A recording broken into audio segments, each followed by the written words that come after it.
சொல்லப்போனால் உண்மையிலேயே எனக்கு இவங்க குடும்பம் பற்றி முதல்ல நான் நினச்சி எப்படி பயந்தேன் அப்படின்னு சொல்லி, அப்புறம் இப்போ இருக்கக்கூடிய அந்த நிஜத்தையும் நான் நினச்சி பார்த்தா ரொம்ப ஆச்சரியமாக தான் இருக்குது எனக்கு. திருமதி ஜோதி ராமசாமி, இவர் துர்கா ஸ்டாலினின் சம்மந்தி, அதாவது கிருத்திகா உதயநிதியுடைய அம்மா.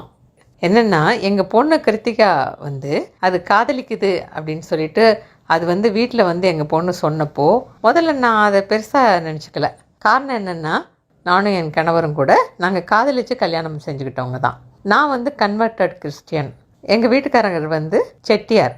எங்கள் திருமணமே ஜாதி மதம் இதை மீறினது தான். அதனால் நான் எங்கள் பொண்ணு காதலிக்குது அப்படின்னு சொன்னப்போ எனக்கு எங்கள் பொண்ணு காதலில் எந்த எதிர்ப்பும் எனக்கு இல்லை. ஆனால் கிருத்திகா காதலிக்கிறது ஒரு அரசியல் குடும்பத்தை சேர்ந்த பையனை, அதுவும் கூட தமிழ்நாட்டு அரசியலில் மிகப்பெரிய இடம் வகிக்கக்கூடிய ஒரு குடும்பத்தோட ஒரு வாரிசை காதலிக்குது அப்படின்னு சொன்னப்போ எனக்கு ஆரம்பத்தில் பயம்தான் வந்துச்சு.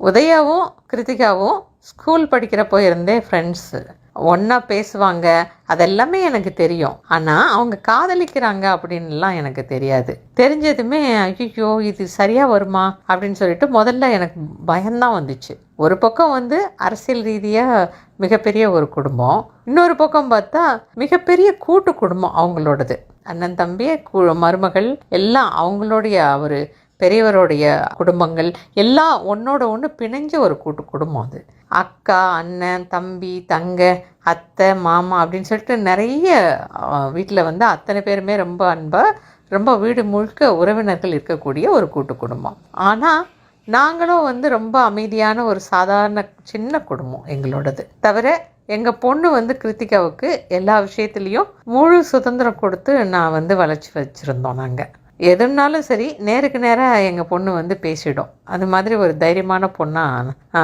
வளர்த்துருந்தேன். இவ்வளோ பெரிய குடும்பத்தில், அதுவும் இத்தனை பேர் இருக்கக்கூடிய குடும்பத்தில் நம்ம பொண்ணு எப்படி போய் இருக்கும், எப்படி பேசும், ஏன்னா அது இப்படி டக்கு டக்குன்னு தைரியமாக பேசக்கூடிய பொண்ணாச்சு.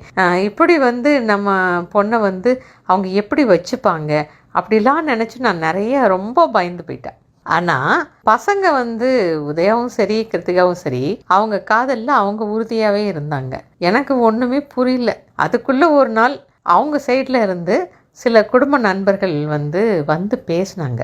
பொண்ணு பார்க்க அவங்க வீட்டில் எல்லோருமே எங்கள் ஃப்ளாட்டுக்கே வந்தாங்க. குறிப்பாக எங்கள் சம்மந்தி துர்கா அவங்க வந்தாங்க. அப்புறம் பெரியவங்க அவங்க தயாளம்மாள் அவங்க வந்தாங்க, செல்வி அவங்க வந்தாங்க, மல்லிகா அவங்க வந்தாங்க, எழில் மல்லிகா உங்கள் பொண்ணு எழில் அவங்க அப்படின்னு சொல்லிட்டு எல்லாருமே ரொம்ப அப்படி ஒரு அன்பாக பிரியமாக எல்லாருமே எங்கள் ஃப்ளாட்டு எங்களோட அப்பார்ட்மெண்ட்டுக்கு பேசினாங்க. பெரிய குடும்பத்துலேருந்து வந்திருக்காங்க அப்படிங்கிற ஒரு நான் நினச்ச முதல்ல பந்தாவாக இருப்பாங்க அப்படின்லாம் நான் நினச்சிட்டே இருந்தேன். ஆனால் எனக்கு அவங்க இப்படி ரொம்ப எளிமையாக பழகி எளிமையாக பேசினது அப்படிங்கிறது ஒரு பெரிய இன்ப அதிர்ச்சியாக இருந்துச்சு எனக்கு.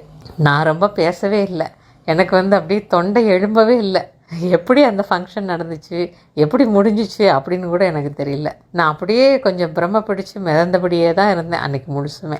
அப்புறம் கல்யாணத்துக்கு பேசுகிறப்போ கூட வரதட்சணை பற்றி என்ன சொல்லுவாங்களோ, இவங்க குடும்பத்துக்கு ஏற்ப எல்லாரும் எப்படி போட்டுட்டு வந்திருப்பாங்களோ, எங்கள் கிருத்திகாவுக்கு எவ்வளோ போடணும்னு சொல்லுவாங்களோ அப்படின்னெல்லாம் எனக்கு தோணுச்சு. எங்களுக்கு இருக்கிறது ஒரே ஒரு பொண்ணு தான், அப்புறம் பையன்தான். ஸோ நாங்கள் அதுக்கேற்ற மாதிரி டீசெண்டாக ஓரளவுக்கு நகை போடுறதா ஒரு பிளான் வச்சுருந்தோம் ஏற்கனவே.